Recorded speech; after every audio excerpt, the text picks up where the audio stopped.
Tatskalap. It's a good day in Nez Perce. My name's Don Motanic. I'm a technical specialist with the Intertribal Timber Council, which is a nonprofit organization that works with tribes nationwide. I'm a Umatilla tribal member through my father, and my mother's from a Coeur d'Alene tribal member and did grow up on the Spokane Reservation, where I worked as a forest manager and also a forest manager with the Umatilla tribe, my own tribe, and I did start out 42 years ago on the Yakima Reservation. But today we're going to talk about the history of tribal forestry in the Oregon Territory, reservation, termination, and restoration. Some of the things I'll be talking about is number one, background.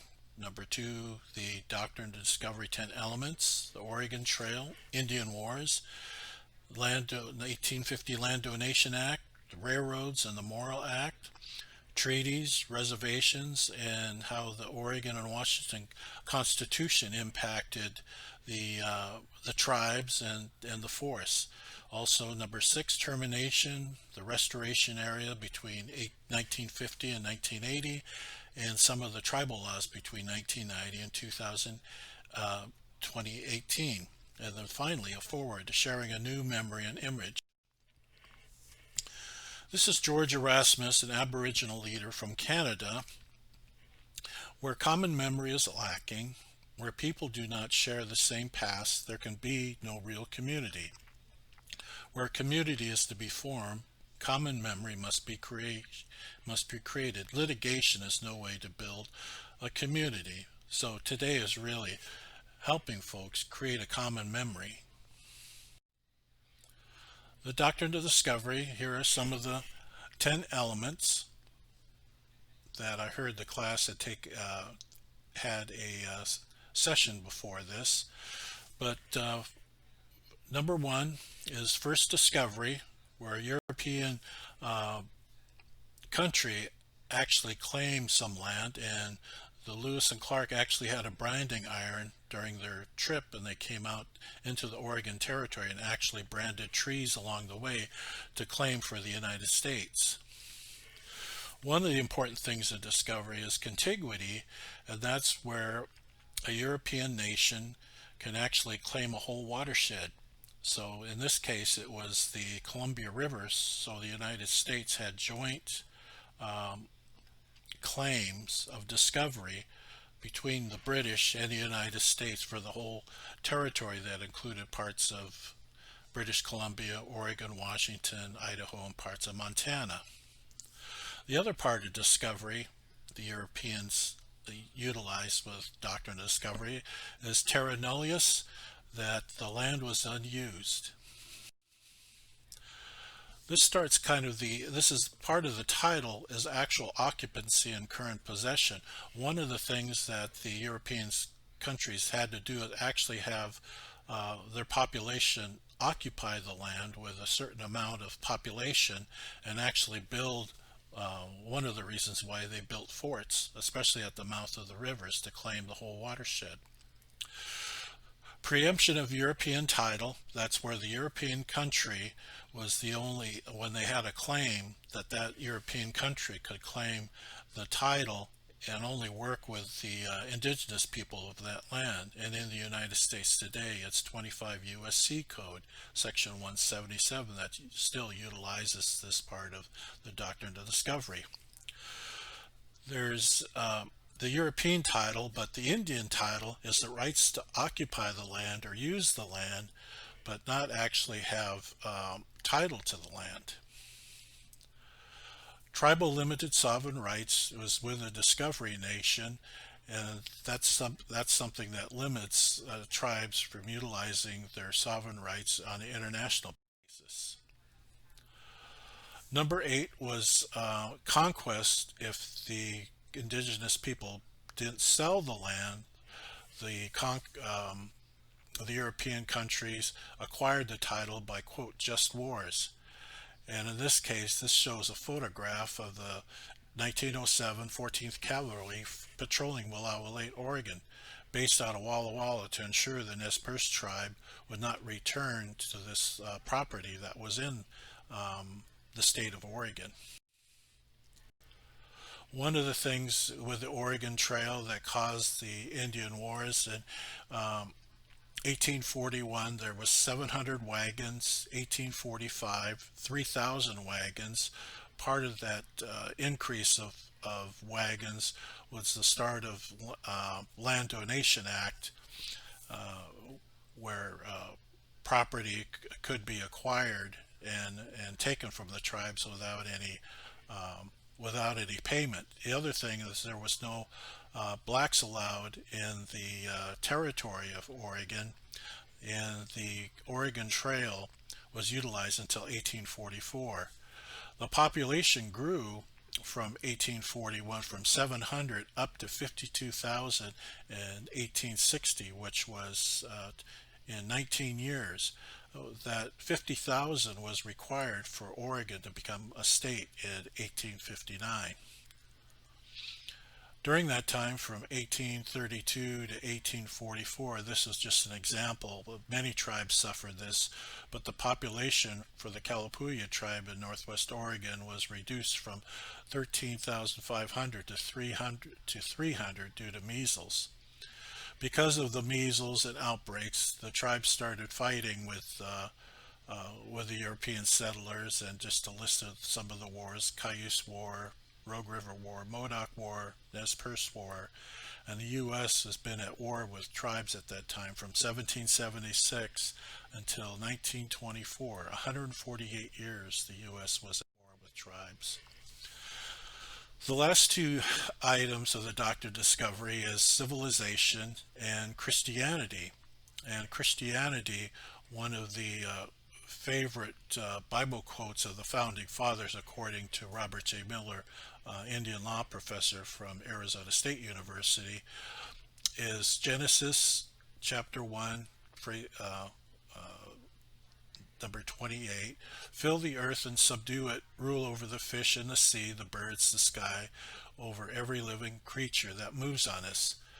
This idea of control even is put forth into the establishments of forestry and the founding fathers of forestry, this idea of control. The first duty of the human race is to control the earth it lives upon, written by Gifford Pinchot. And even today, the definition of silviculture from the Society of American Foresters, 2008. Silviculture is the art and science of controlling the forest. This is different versus the tribal viewpoint utilizing their creation story. Many tribal creation stories are about water, and the coexistence in the language, tribal language, are verbs that describe the symbiotic relationship with the forest. For example, a healing medicine tree is how some of our species are defined in the forest with tribes. In 1850, there was a Land Donation Act. 320 acres were claimed by male for free, plus 320 acres claimed if married. So that's 460 acres for a couple that could be claimed from 1843 to, actually that should be 1850, and the provisional government's claims were also used. There was over 7,000 claims for over 2.5 million acres of land. The tribes never received compensation for the land donation. Also, there was the Oregon and California rail lands from 1868 to 1887, railroad Portland to California lands to pay for railroads donated by the federal and state. In 1916, Congress claims 2.4 million acres of Oregon, California lands. Today, the BLM manages 700,000 acres of these Oregon and California lands based on the railroad claims. But in 2018, there was 30,000 acres restored to the tribes. Here's a map of the railroad grants from 1850 to 1870, where 10% of the lower 48 states' acres was set aside to help finance and operate the Transcontinental Railroad, Northern Pacific Railroad, 40 million acres and a 100-mile wide band running 2,000 miles from the Great Lakes to the Puget Sound. Public land was later sold to private timber companies. And this is one of the interesting things when you look at this particular map. You'll notice Northeast Washington, there wasn't any railroad lands, and there was a lot of smaller sawmills set up in Northeast Washington. In 1862, there was a Morrill Act where 10.7 million acres of land was granted to land-grant colleges to establish funding for those colleges. And even today, Washington State University receives $4.5 million from timber harvests from the Morrill Act lands in the state of Washington. This idea of donating land and taking over land, stealing land from tribes is called Manifest Destiny in 1845. Democratic Review shows an East Coast bias of bringing light to the West. Special virtues of Americans and institutions, America's mission to redeem and remake the world in our image, divine destiny under God's direction to accomplish this wonderful task. Treaties and reservations in the Oregon Constitution. Article 1, Section 8 of the Constitution states that Congress shall have the power to regulate commerce with foreign nations among the several states and with Indian tribes, determining that Indian tribes are separate from the federal government, states, and foreign nations. Although the state constitutions had a big impact on how reservations were set up and even terminated and restored. Here's a few the treaties that established some of the reservations. Many were done in 1855 after the Indian Wars.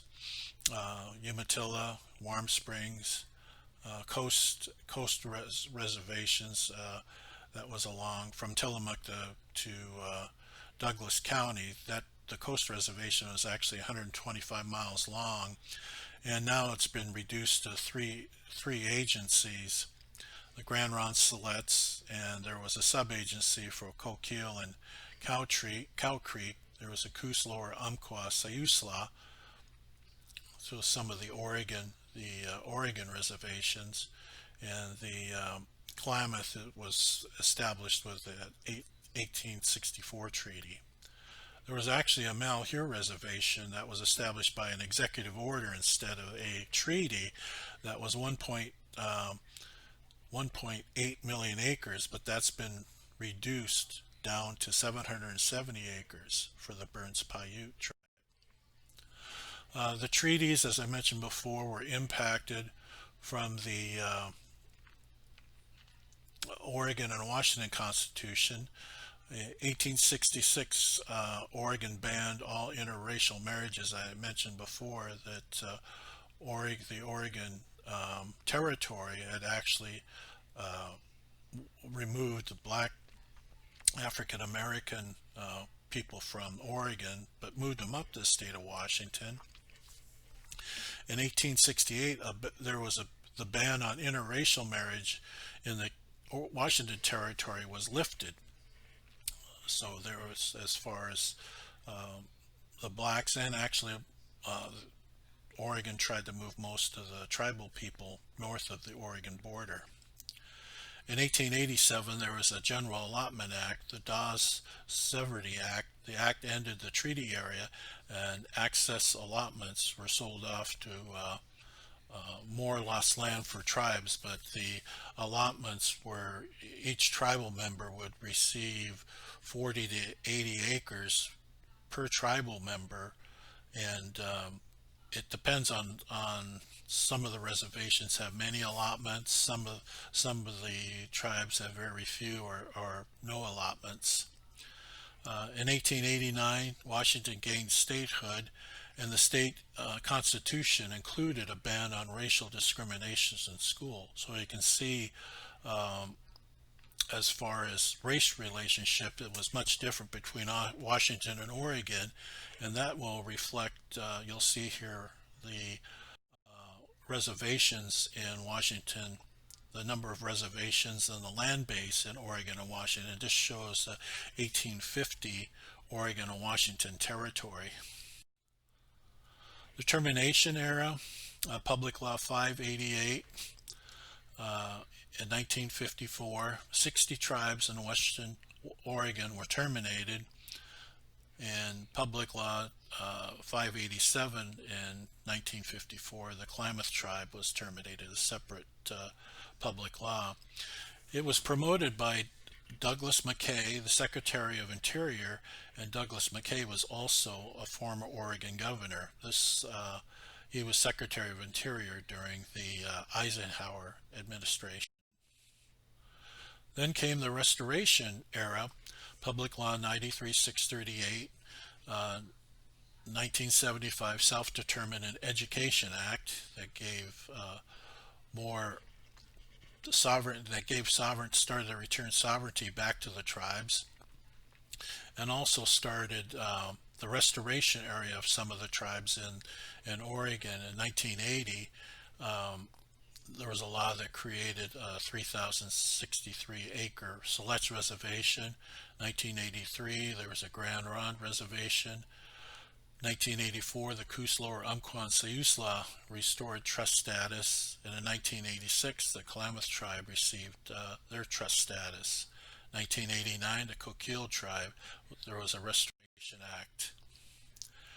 And just to look going into some of the forestry parts of the United States, just as looking at acreage, there's like 1.9 billion acres total in the lower U.S. Out of that acreage, there's 750 million acres of forest. You can see the green on the right is mostly private, and then you see the forest in the west and northwest. You can see the more yellow is the federal, and the green is some of the tribe and private lands.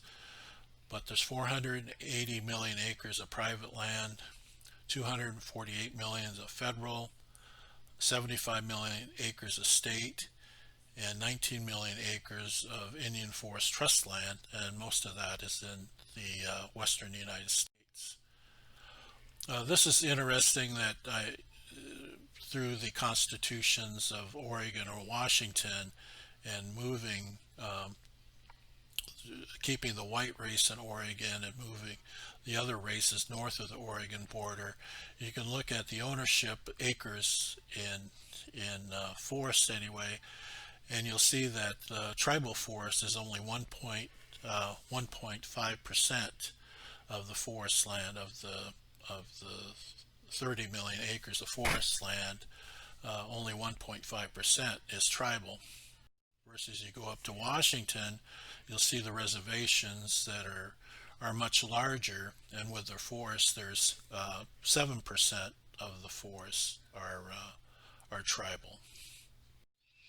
It's interesting, you go and look at Idaho, there's only 0.3% that are tribal forest land in Idaho.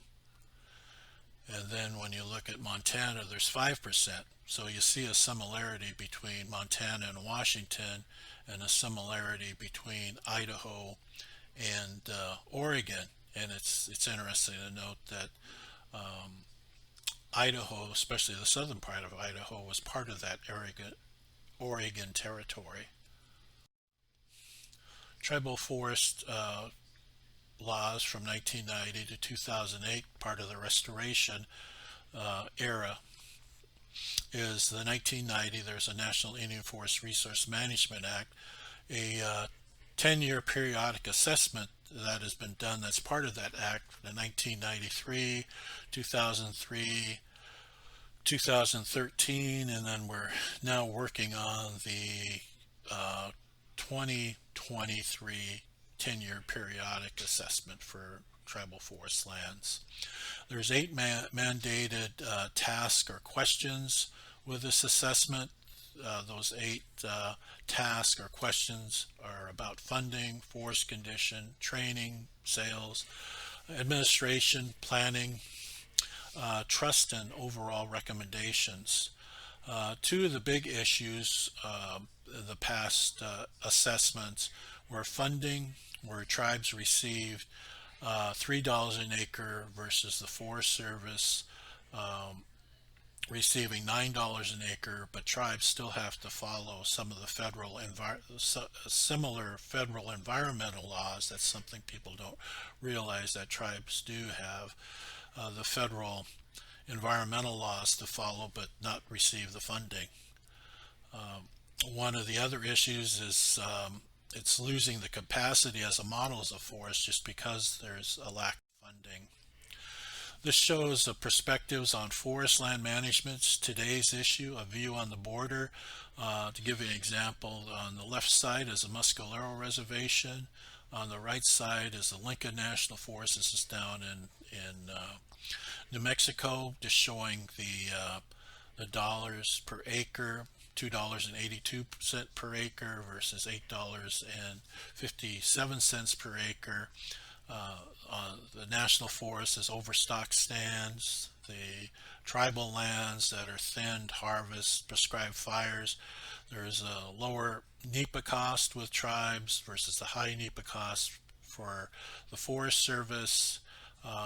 The difference is tribes utilize science and their traditional knowledge, where the Forest Service utilizes just science, but they're starting to collaborate together to do some shared stewardship across those lines. In 2004, there's the Tribal Forest Protection Act. There was overstocked Forest Service lands were starting to catch on fire, come on to tribal lands. This was down in Southern California around San Diego, and there was a law passed, but there was low utilization to have tribes work on Forest Service land to improve the health of the forest on Forest Service land. But in first 10 years, there was low utilization. Then workshops were started to increase stewardship contracts on Forest Service lands, of getting the tribes and Forest Service to work together. Another forestry law was the 2014 Indian Trust Asset Reform Act. The Secretary of Interior no longer has to sign sales. There's less oversight with tribes as far as regulations. There's pilot projects that are developing now. In 2018, there was a farm bill where a Good Neighbor Authority can be utilized by tribes, and something that's different. I mentioned that one law, 98-638 Self-Determination Act Authority, is on Forest Service land, which is in the Department of Agriculture. 638 law was only for Department of Interior lands, but this is the first time the law has authority actually working with Department of Agriculture's Forest Service land, which is something that's new. Also in 2018, there's a tribal energy bill, biomass projects.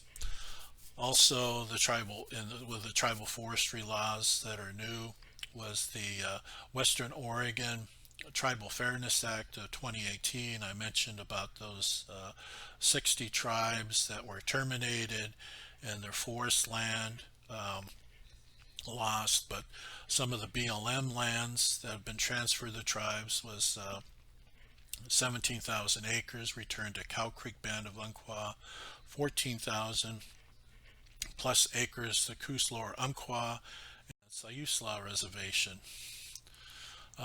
This is just a final, maybe a story of time in my own life anyway, where I've seen it restoration and relationship building between tribes. Umatilla Reservation was a forest manager. I worked with, this is Mary Dick and Louis Dick Atway. He's passed away. He was the natural resource chair for the tribe, and also worked with the Forest Service as a dispatcher for about 30 years with the Umatilla National Forests.